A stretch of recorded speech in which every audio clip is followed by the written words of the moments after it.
Hello વિદ્યાર્થી મિત્રો, મારી YouTube channel intellectual talks with Anisha મૈડામાં આપનું ફરીથી હાર્દિક સ્વાગત છે.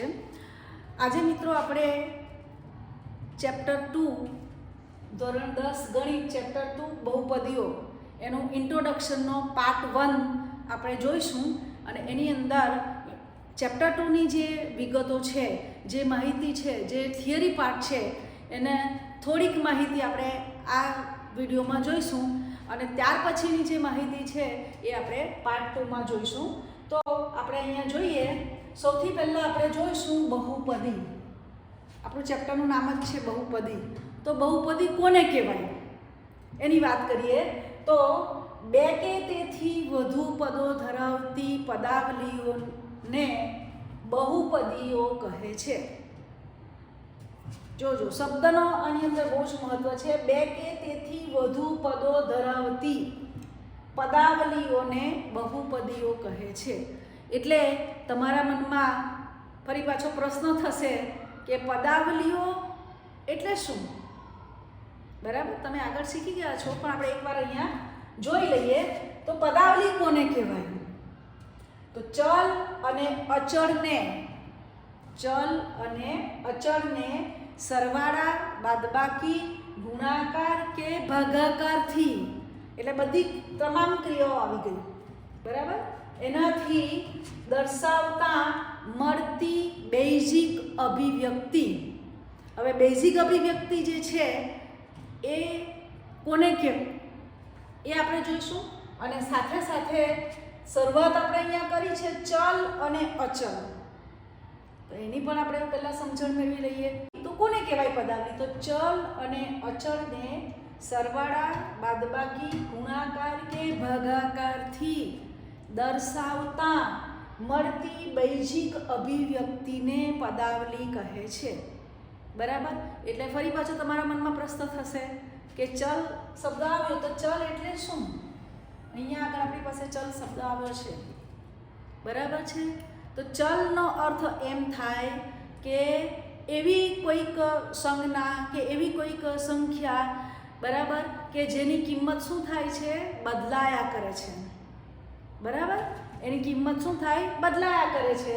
તો આપણે સામાન્ય રીતે ચલ માટે સંજ્ઞા શું વાપરીએ છીએ? ચલ માટે ક્યાં તો આપણે એક્સ લઈએ છીએ, ક્યાં તો વાય લઈએ છીએ, ઝેડ લઈએ છીએ.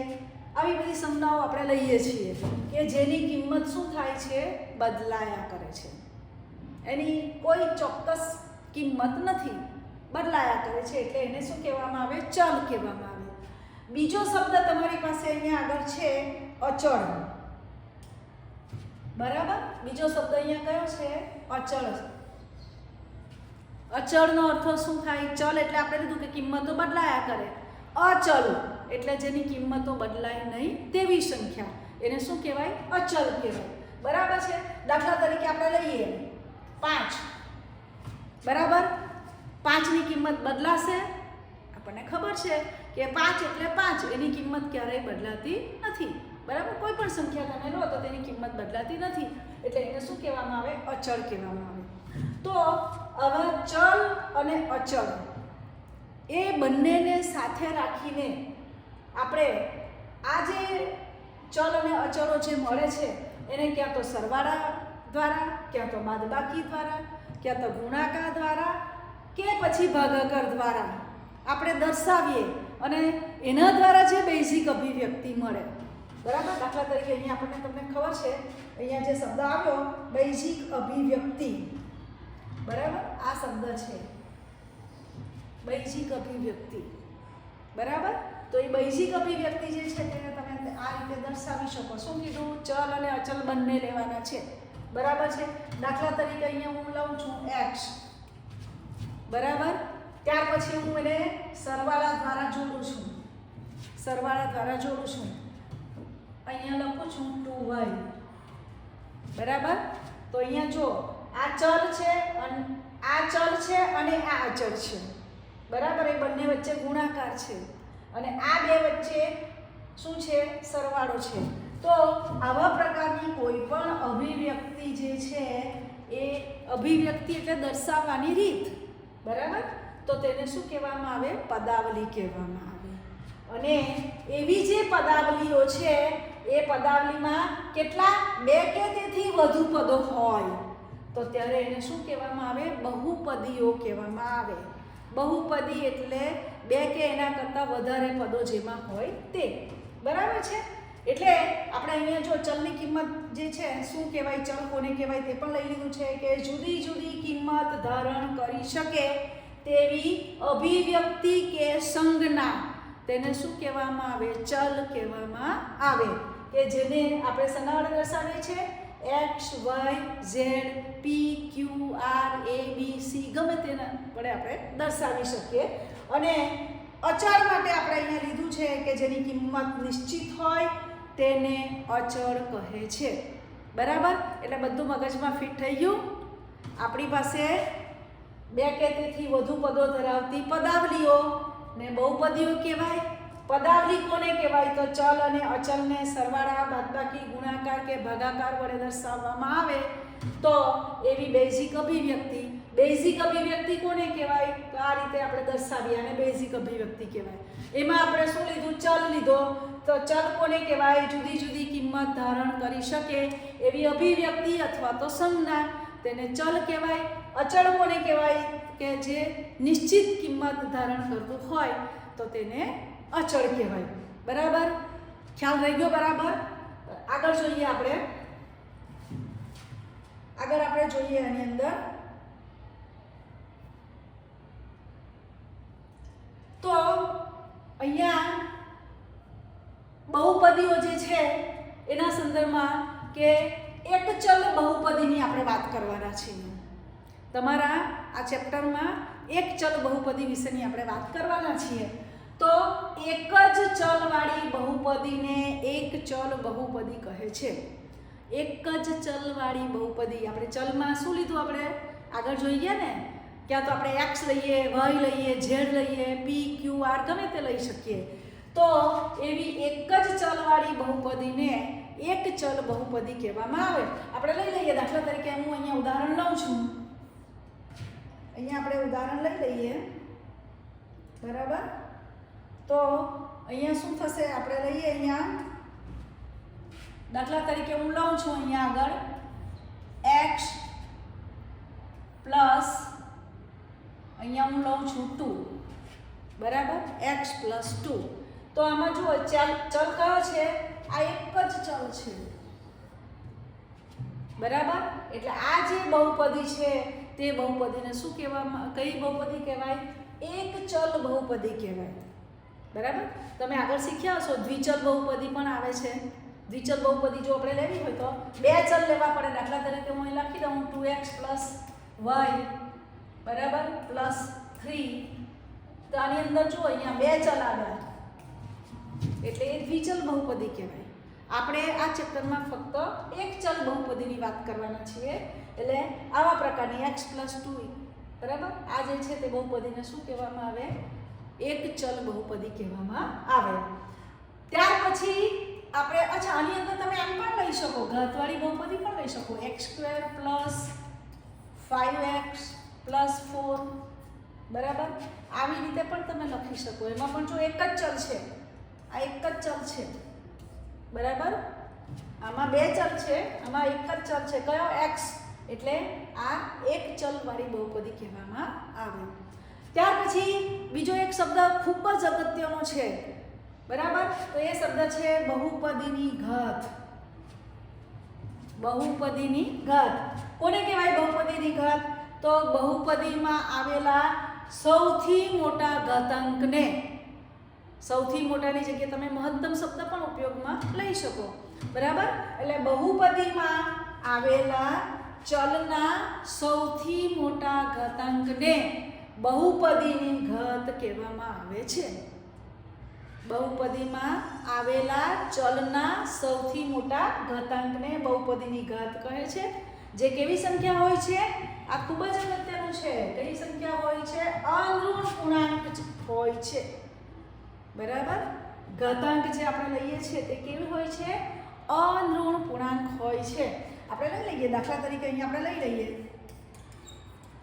બરાબર? આ જ લઈએ આપણે. ચાલો x² પ્લસ 5x પ્લસ 4 બરાબર. એની અંદર અહીંયા તમે જોઈ શકો, અહીંયા બહુપદી આ જે પહેલું પદ છે એમાં ઘાતાંક કેટલો છે? 2 છે બરાબર. અહીંયા આગળ જો અહીંયા કોઈ ઘાતાંક નથી લખ્યો. જ્યારે ઘાતમાં કોઈ સંખ્યા ન આપી હોય ત્યારે આપણે કેટલો ગણવાનો? 1 ગણવાનો. એટલે અહીંયા ઘાતાંક કેટલી થઈ? 1 થઈ બરાબર. અહીંયા તો ચલ છે જ નહીં તમારે, એટલે એ પણ તમે શીખી ગયા છો. જ્યારે ચલમાં અહીંયા ચલ ન આપ્યો હોય તો તમે ગુણાકારમાં આ રીતે પણ લખી શકો, x ની 0 ઘાત. કારણ કે તમને ખબર છે કે કોઈ પણ સંખ્યાની 0 ઘાત એટલે 1, એટલે અહીંયા ગુણાકારમાં 1 છે એમ સમજીને આવું લખી શકાય, પણ એની આપણે લખતી વખતે આનો ઉપયોગ કરતા નથી બરાબર છે. ચાલો, તો અહીંયા આપણી પાસે ઘાત કેટલી છે? 2 છે, અને અહીંયા કેટલી છે? 1 છે બરાબર. આ બંને ઘાતાંકમાં સૌથી મોટી ઘાતાંક કઈ છે? 2 છે. સૌથી મોટી ઘાતાંક 2 છે. એટલે આ જે બહુપદી છે x² પ્લસ 5x પ્લસ 4 બરાબર, એ બહુપદીની ઘાત કેટલી છે? બહુપદીની ઘાત કેટલી થવાની? 2 થવાની બરાબર છે. બીજી એક આપણે ઉદાહરણ લઈએ. બીજું ઉદાહરણ એક આપણે લઈએ અહીંયા આગળ. દાખલા તરીકે એક બીજી બહુપદી હું લઉં છું, x² પ્લસ x ની 4 ઘાત પ્લસ 5x ની 5 ઘાત પ્લસ x પ્લસ 1. જો ખૂબ મોટી બહુપદી મેં લીધી છે, ઘણા બધા પદો છે એની અંદર બરાબર છે. હવે આ જે બહુપદી લીધી છે એની અંદર આપણે ચેક કરીએ તો આની ઘાત કેટલી છે? અહીંયા આગળ 2, આમાં ઘાત કેટલી છે? 4, આમાં કેટલી ઘાત છે? 5 બરાબર. અને અહીંયા કેટલી ઘાત છે? કોઈ ઘાત ન લખી હોય ત્યારે 1 ગણવાની બરાબર. તો હવે અહીંયા આ બહુપદીમાં ચલ x છે, એ ચલની જે ઘાત છે એ બધા પદમાં આપણે ઘાત લખી દીધી. અહીંયા 2 છે, 4, 5, 1. સૌથી મોટા કેટલા છે આની અંદર? સૌથી મોટી સંખ્યા કઈ? 5 બરાબર. આ સૌથી મોટી સંખ્યા છે, એટલે આ જે ઘાતાંક છે તે સૌથી મોટો ઘાતાંક છે બરાબર. અને સૌથી મોટો ઘાતાંક જે હોય તેને શું કહેવામાં આવે? બહુપદીની ઘાત કહેવામાં આવે. એટલે આપણી આ જે બહુપદી છે એ બહુપદીની ઘાત કેટલી છે? 5 છે બરાબર. એટલે મિત્રો આની અંદર એક જ વસ્તુ આપણે ધ્યાનમાં રાખવાની છે કે બહુપદીની જે ઘાત છે એ ઘાત આપણે શેના પરથી મળે છે? આપણને સૌથી મોટા ઘાતાંક પરથી મળે છે બરાબર છે. હવે બહુપદીના પ્રકાર વિશેની વાત કરીએ. બહુપદીના પ્રકાર વિશેની આપણે વાત કરીએ તો બહુપદીના પ્રકાર જે છે એ ખરેખર મુખ્ય 2 પ્રકાર છે. એક છે એના પદના આધારે, બહુપદીમાં કેટલા પદ છે એના આધારે તમને એનો પ્રકાર જોવા મળે, અને બીજો જે બહુપદીનો પ્રકાર છે તેના ઘાતના આધારે જાણવા મળે છે બરાબર. બહુપદીની ઘાત કઈ તે આપણે જોઈ ગયા છે, તો એના આધારે આપણે બહુપદીનો પ્રકાર કહી શકીએ, અને બીજો પદના આધારે બરાબર. આ વસ્તુ જે છે તે તમે આગળ શીખી ગયા છો, અને અત્યારે 10મામાં આની આપણને બોર્ડને પરીક્ષાના સંદર્ભમાં વાત કરીએ તો આની આપણને જરૂર નથી બરાબર છે. પણ આપણે એકવાર જોઈ લઈએ. એક પદી એટલે જેમાં એક જ પદ હોય. દાખલા તરીકે હું અહીંયા લખી દઉં છું x. અહીંયા હું લખીશ બહુપદીની, અહીંયા લખી દઉં છું x બરાબર. એટલે એક જ પદ થયું, એટલે એક પદી થઈ ગઈ બરાબર. પછી દ્વિપદી, દ્વિપદીમાં હું અહીંયા લખી દઉં x² પ્લસ 2 બરાબર. આ થઈ ગઈ દ્વિપદી બરાબર છે. ત્રિપદી હું આમ લખી શકું x² પ્લસ 5x પ્લસ 1. તો આમાં 1, 2, 3 પદ થઈ ગયા, એટલે એને કહેવાશે ત્રિપદી બરાબર. અચળ બહુપદી એટલે ફક્ત હું આમ લખી દઉં 4. તો આ શું થઈ ગયું? અચળ બહુપદી થઈ ગઈ. અને શૂન્ય બહુપદી બરાબર, શૂન્ય બરાબર, બીજું કોઈ પદ જ નથી એટલે શૂન્ય બહુપદી. તો આ રીતે આપણે બહુપદીઓ જે છે એને દર્શાવી શકીએ. બરાબર છે. પણ હવે આપણે ખરેખર આ ચેપ્ટરમાં જરૂર છે એ ઘાતના આધારે એના પ્રકાર આપણે જોવાના છે. બરાબર. તો પહેલું શું છે? સુરેખ બહુપદી. અને સુરેખ બહુપદી માટે એનું જે પ્રમાણિત સ્વરૂપ છે તે આવું છે. સુરેખ બહુપદી ax + b. કેમ સુરેખ કહેવામાં આવે? બરાબર છે.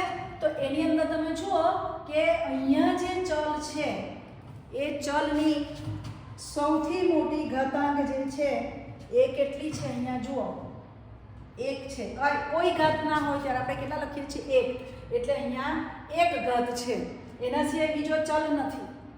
બરાબર. તો જ્યારે બહુપદી તમને આપી છે એની ઘાત જો 1 હોય તો ત્યારે એવી જે બહુપદી છે તેને શું કહેવામાં આવે? સુરેખ બહુપદી કહેવામાં આવે.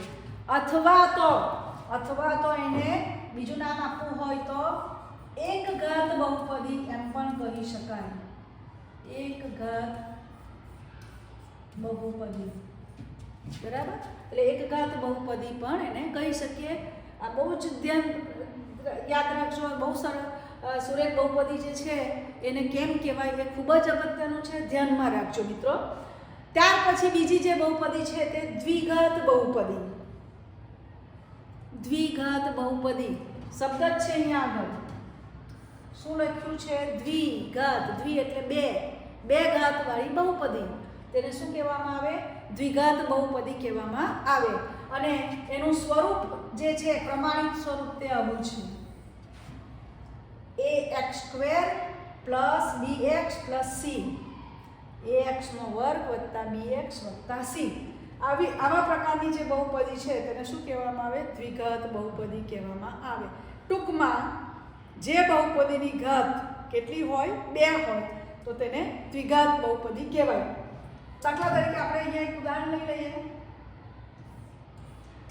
x² + 3x + 4. બરાબર.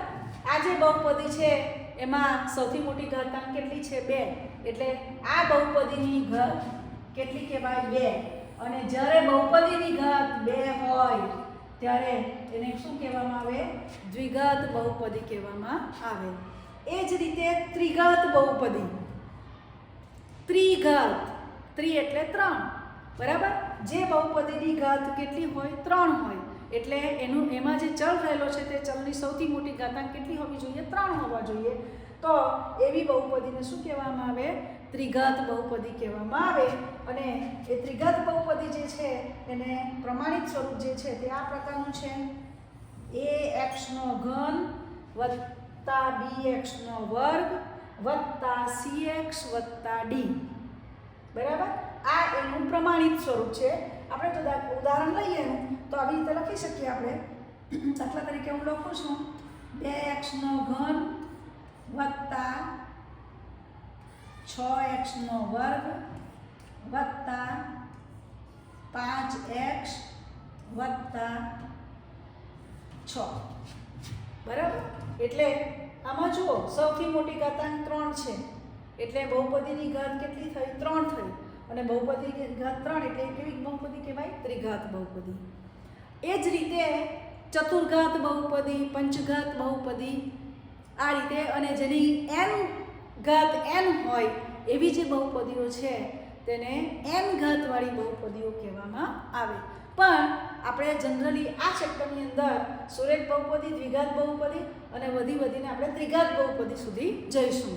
ત્યાર પછીની ચતુર્ઘાત, પંચઘાત આવી જે બહુપદીઓ છે એનો ઉપયોગ આપણે ઓછો આવશે. બરાબર છે. એટલે આપણે આ ચેપ્ટરમાં ખાસ કરીને શું રાખવાનું છે? આ 3 જે બહુપદીઓ છે તે આપણે યાદ રાખવાની છે. હવે અહીંયા આગળ સુરેખ બહુપદીની જે આપણે વાત કરી એના વિશે આપણે વિસ્તૃતમાં વાત કરીશું. બરાબર. સુરેખ બહુપદી જેને અંગ્રેજીમાં શું કહેવામાં આવે? લિનિયર પોલિનોમિયલ. બરાબર. આપણે ચર્ચા કરી છે. એકવાર ફરી પાછું રિપીટ કરી લઈએ.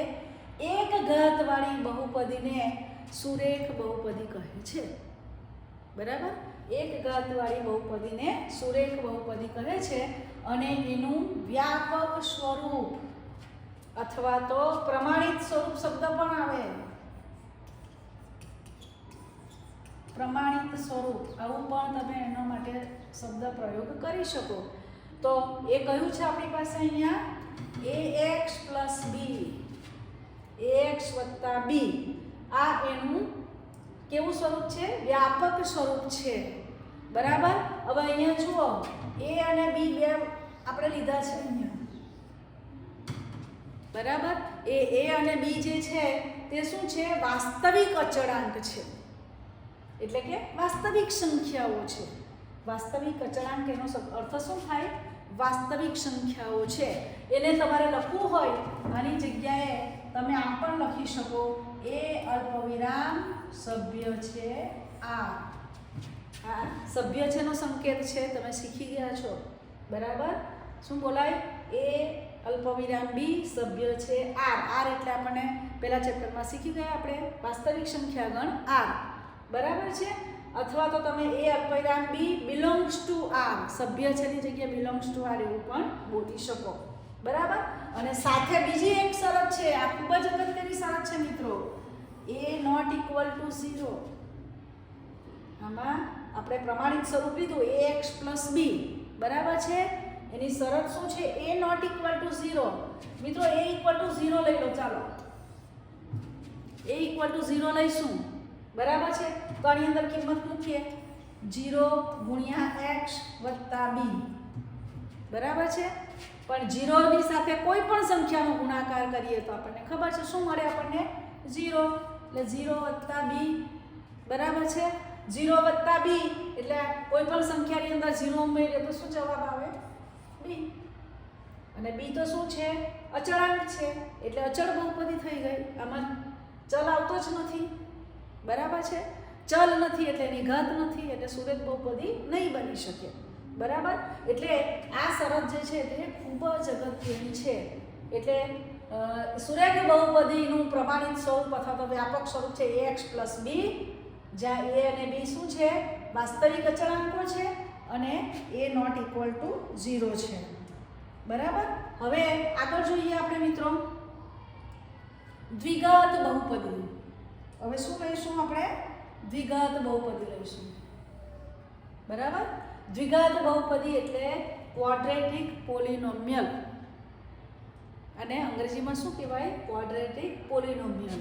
આગળ મેં તમને જ્યારે ફ્લોચાર્ટથી દર્શાવ્યું ત્યારે બતાવ્યું કે કોને કહેવાય. તો બે ઘાતવાળી બહુપદીને દ્વિઘાત બહુપદી કહેવાય. એટલે કે જેની ઘાત કેટલી હોવી જોઈએ? 2 હોવી જોઈએ અને એનું વ્યાપક સ્વરૂપ. બરાબર. ફરી પાછું વ્યાપક સ્વરૂપની જગ્યાએ તમે પ્રમાણિત સ્વરૂપ પણ બોલી શકો. અને તે કયું છે? ax² + bx + c. બરાબર છે. એમાં સૌથી મોટી ઘાત 2 છે, એટલે આ બહુપદીનો ઘાત કેટલી થવાની? 2. એટલે દ્વિઘાત બહુપદી કહેવાય એને.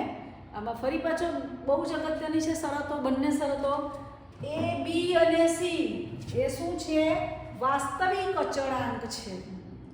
બરાબર. વાસ્તવિક અચળાંક એટલે ફરી પાછું તમે શું લખી શકો અહીંયા? a અલ્પવિરામ b અલ્પવિરામ c સભ્ય છે આ વાસ્તવિક સંખ્યાઓ છે. અને ફરી પાછું આ શરત બહુ જ અગત્યની છે, a ≠ 0. એ 0 નથી. અહીંયા તમે જુઓ a = 0 લેવા જાઓ તો આખી ટર્મ શું થઈ જાય? 0 થઈ જાય. એટલે તમારી પાસે શું બચે? આટલું જ બચે, bx + c. બરાબર.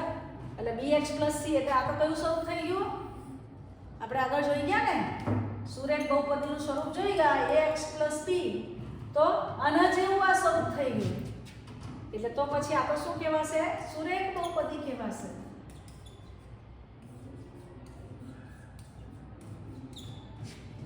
બરાબર છે. એટલે આ શરત બહુ જ અગત્યની છે. એટલે આપણી પાસે દ્વિઘાત બહુપદી જે છે એ દ્વિઘાત બહુપદીનું સ્વરૂપ જે છે એ ax² + bx + c પ્રકારનું છે. ત્યાર પછી આપણે લઈશું ત્રિઘાત બહુપદી. બરાબર. ત્રિઘાત બહુપદી આપણે લઈએ છીએ અહીંયા આગળ, તો કોને કહેવાય ત્રિઘાત બહુપદી? આગળ મેં વાત કરી તમને જ્યારે ચાર્ટ બતાવ્યો ત્યારે, તો 3 ઘાતવાળી બહુપદીને ત્રિઘાત બહુપદી કહેવાય. બરાબર? 3 ઘાતવાળી બહુપદી તેને શું કહેવાય? ત્રિઘાત બહુપદી કહેવામાં આવે. એનું વ્યાપક સ્વરૂપ, બરાબર, અથવા તો પ્રમાણિત સ્વરૂપ કેવું છે? ax નો ઘન વત્તા bx નો વર્ગ વત્તા cx વત્તા d. બરાબર છે? ફરી પાછું મિત્રો આની અંદર શરતો જે છે તે ખૂબ જ અગત્યની છે. a b c અને d વાસ્તવિક અચળાંકો છે. એની જગ્યાએ તમે ફરી પાછું યાદ કરાવું લખી શકો a અલ્પવિરામ b અલ્પવિરામ c અલ્પવિરામ d બિલોંગ્સ ટુ r, સભ્ય છે r. એટલે આ બધી વાસ્તવિક સંખ્યાઓ છે અને આ જે શરત છે તે ખૂબ જ અગત્યની છે. બરાબર? a ઇક્વલ ટુ જો તમે 0 લો, અહીંયા a ઇક્વલ ટુ 0 લો તો આ પદ 0 થઈ જાય અને તો પછી આટલી જ બહુપદી આપણી પાસે રહે. અને એ જે બહુપદી છે તે તો કેવી છે? દ્વિઘાત બહુપદી છે. બરાબર છે? એટલે આની અંદર જે મિત્રો શરતો જે લીધી છે ને એ ખૂબ અગત્યની છે અને ખાસ એટલા માટે એ શરતો અહીંયા આપણે રાખવામાં આવે છે કે બહુપદીનું સ્વરૂપ ન બદલાઈ જાય.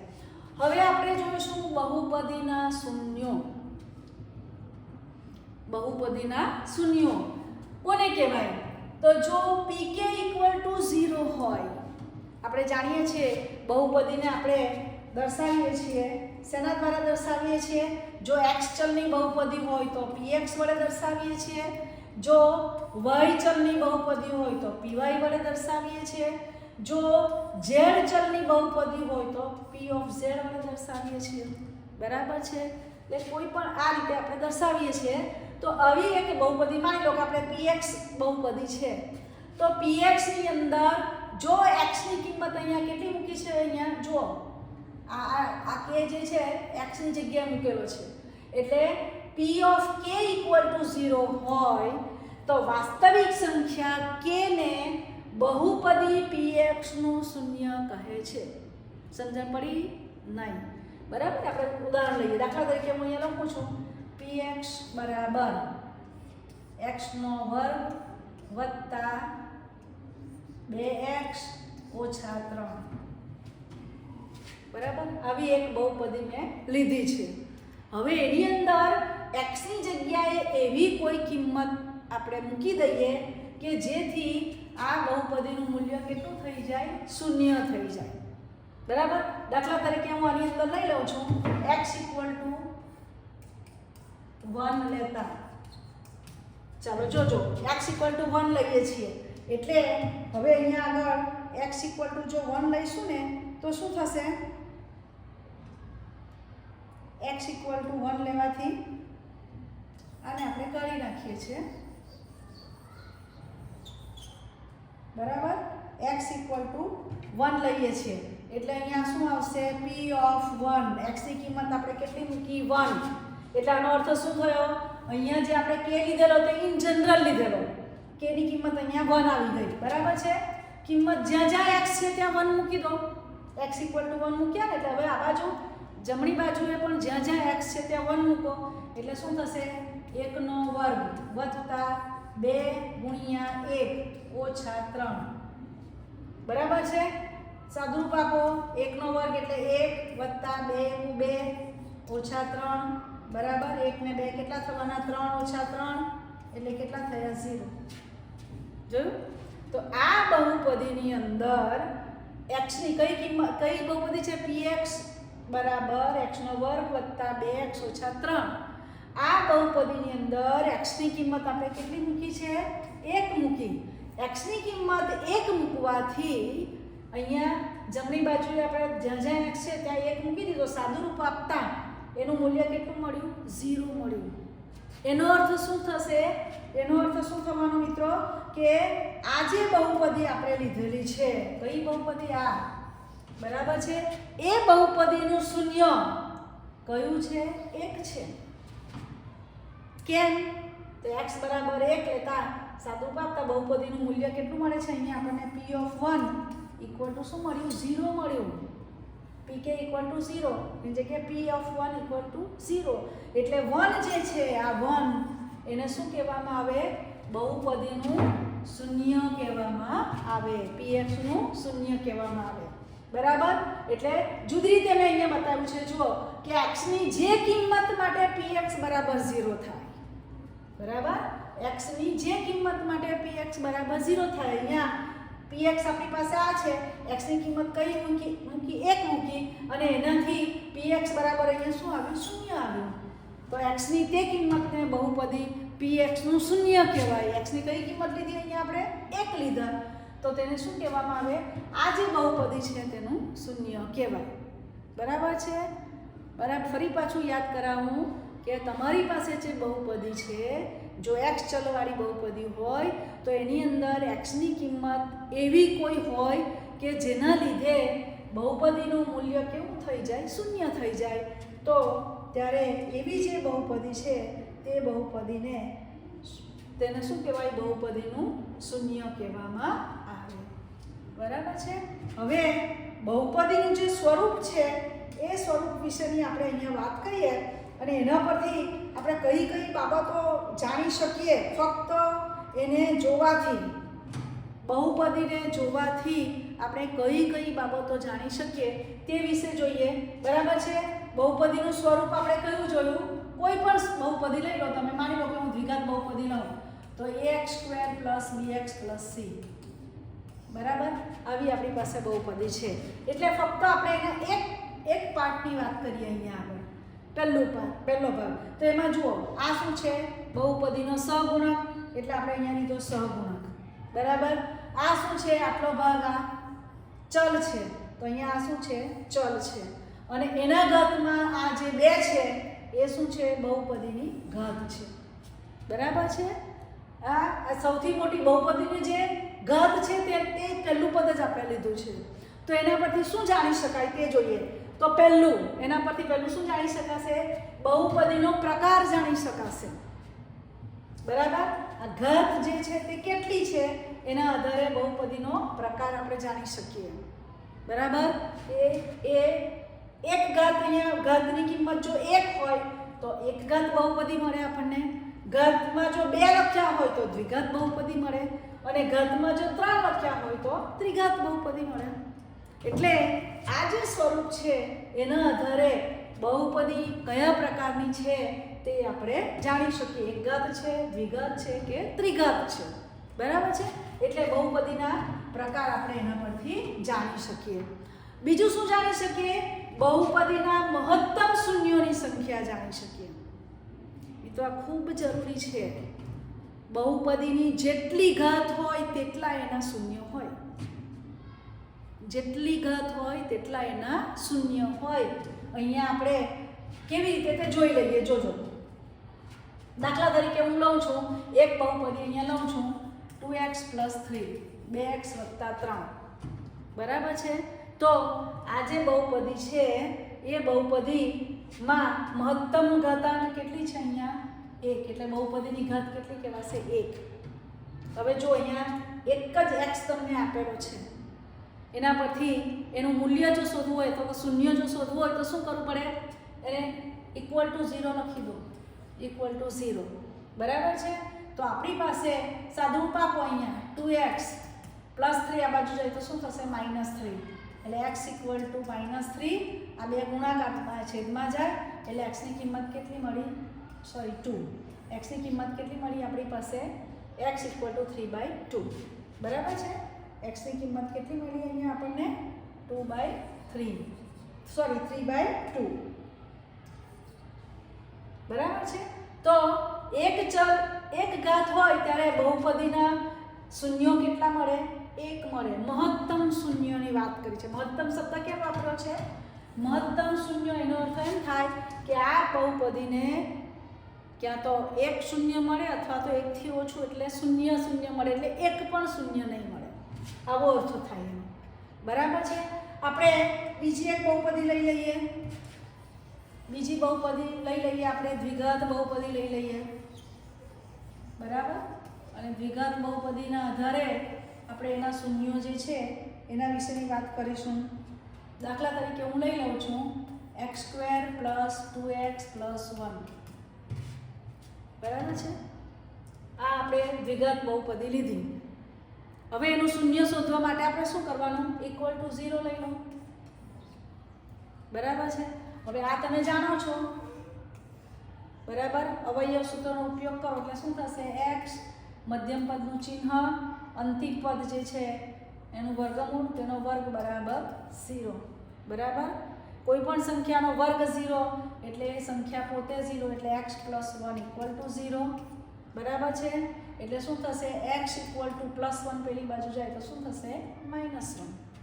ડાબી બાજુથી જમણી બાજુ જાય એટલે સરવાળામાં હોય તો બાદબાકી થઈ જાય, પ્લસના માઇનસ થઈ જાય, માઇનસ હોય તો પ્લસ થાય, ગુણાકારમાં હોય તો છેદમાં ભાગાકારમાં જાય અને ભાગાકારમાં હોય તો ગુણાકારમાં જાય બરાબર. બાજુ બદલીએ ત્યારે આ વસ્તુ તમારે ધ્યાનમાં રાખવાની છે. એટલે અહીંયા આગળ આપણી પાસે શું મળ્યું? x બરાબર -1 જોયું. એટલે ખરેખર અહીંયા શું થશે? x + 1 ગુણ્યા x + 1 એવું થાય બરાબર. પણ બંનેને તમે 0 સાથે સરખાવો તો x = -1 મળે. એટલે અહીંયા આપણી પાસે શું મળ્યું? x ની કિંમત કેટલી? x = -1 મળ્યા. એટલે એનો અર્થ એમ થાય કે x ની કિંમત -1 લઈએ તો આ બહુપદીની કિંમત 0 આવે એટલે આ એનું શૂન્ય કહેવાય. -1 એ આ બહુપદીનું શૂન્ય કહેવાય બરાબર. જોજો આ ઘાત કેટલી છે? બહુપદીની ઘાત 2 છે અને શૂન્ય કેટલું મળ્યું? 1. એટલા માટે અહીંયા શબ્દ મહત્તમ વાપરવામાં આવે છે. અહીંયા આગળ કયો શબ્દ વાપરો છે? મહત્તમ શૂન્ય બરાબર છે. બીજી એક બહુપદી હું અહીંયા લઈ લઉં છું. આના સિવાયની એક બહુપદી લઈએ આપણે તો બીજી બહુપદી અહીંયા હું લઈ લઉં છું x² + 2x - 3 બરાબર. આવી બહુપદી હું લઉં છું અહીંયા આગળ. હવે એના શૂન્ય શોધવા માટે શું કરવાનું? આપણે x ની કિંમત શોધવાની. કેવી રીતે? તો આ બહુપદી બરાબર શૂન્ય લઈ લો અને x ની કિંમત શોધો. એ x ની જે પણ કિંમત મળે છે તે શું કહેવાય? આ બહુપદીના શૂન્ય કહેવાય. તો અવયવનો ઉપયોગ કરો. અહીંયા આગળ જો -3 છે બરાબર. આ c છે એના એવા અવયવ પાડો કે અહીંયા માઇનસ છે એટલે બાદબાકી કેટલા થાય? 2 થાય. 3 × 3 એટલે આપણે લખીશું અહીંયા આગળ x² + x + 3x - 3 = 0 બરાબર છે. બબ્બેની પેરમાંથી કોમન કાઢો. સોરી જરા અહીંયા ભૂલ થઈ ગઈ છે.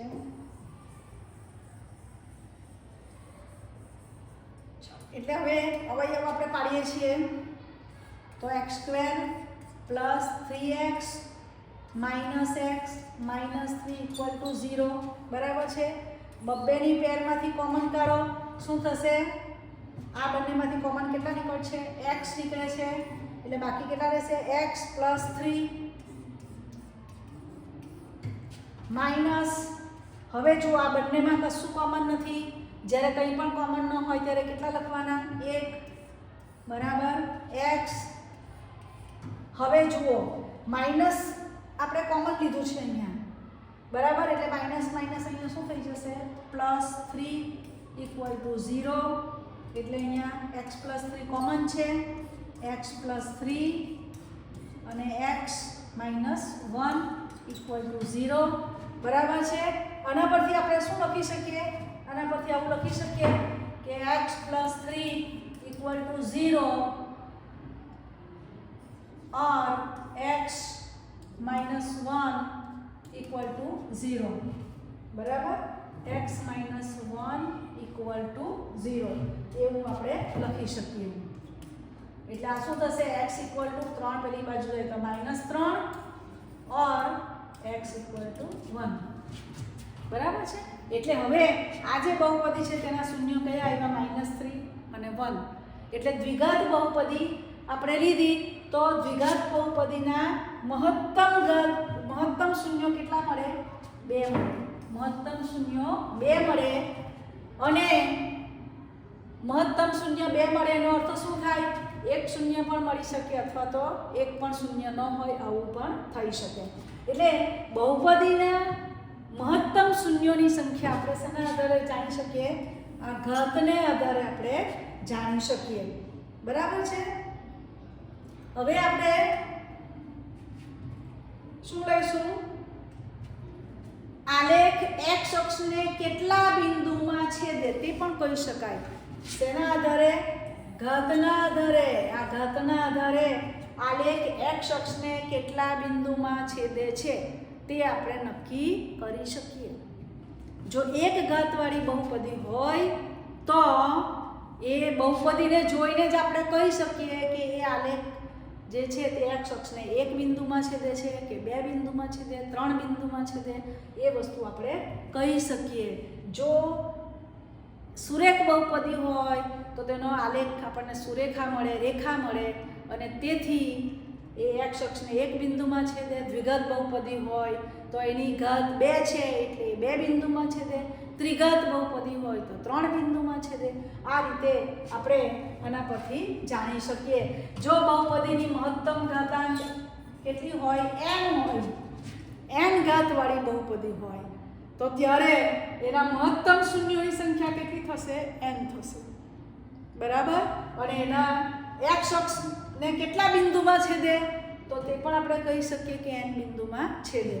તો આ રીતે આપણે બહુપદીને સ્વરૂપ કયું છે તે જોઈને એના આધારે આપણે એના પરથી આટલી 3 વસ્તુઓ નક્કી કરી શકીએ. મિત્રો, આજે ઇન્ટ્રોડક્શનનો પાર્ટ 1 અહીંયા આપણે પૂરો કરીએ છીએ. નેક્સ્ટ વિડીયોમાં આના પછીનો જે થિયરી પોર્શન છે તે આપણે લઈશું. જો મારો આ વિડીયો તમને ગમ્યો હોય તો મારા વિડીયોને લાઈક કરજો, શેર કરજો. બરાબર? અને હા, મારી ચેનલ જો સબસ્ક્રાઈબ નહીં કરી હોય તો એ કરી દેજો. Thank you very much.